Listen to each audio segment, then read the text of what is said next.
If you've been playing Elite Dangerous for a while like I have, or even if you just started, you probably will share the sentiment that one of the most frustrating things in Elite is how long it takes to get from point A to point B. Sometimes it might even take hundreds of jumps, which is a very significant time investment just to get to a place where you're having a particular intended activity.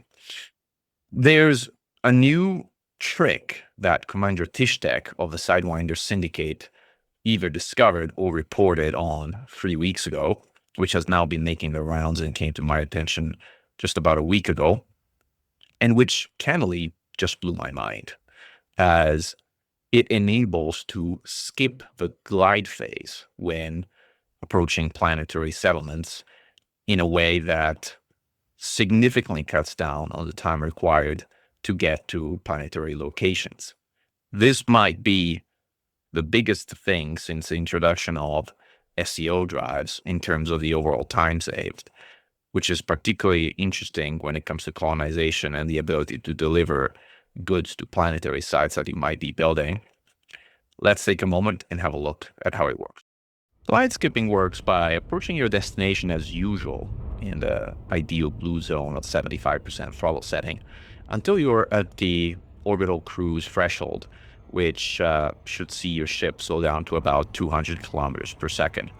At that moment, you want to crank the throttle to its maximum setting while continuing to go straight down towards your target destination, ensuring that you disengage your frame shift drive just before hitting the drop threshold of the planet. If you do so with the correct timing, and if the planet is sufficiently small, you will effectively continue to move while you're dropping from your supercruise, and you will find yourself at a depth of -1 meters.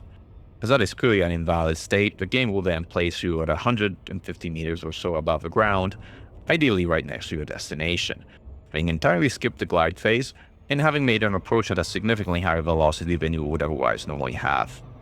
Commander Tishtech says that it's possible to do this also at an angle.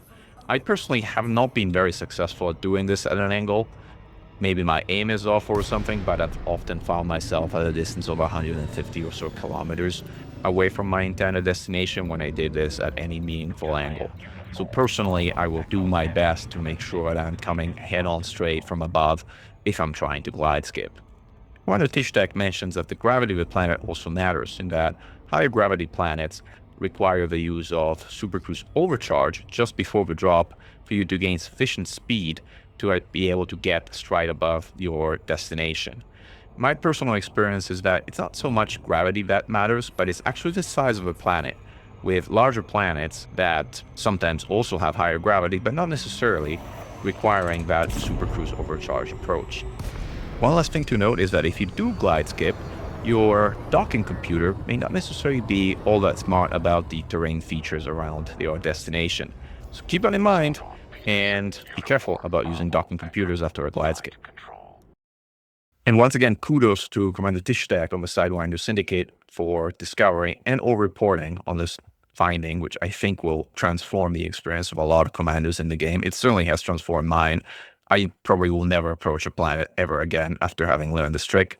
So kudos again.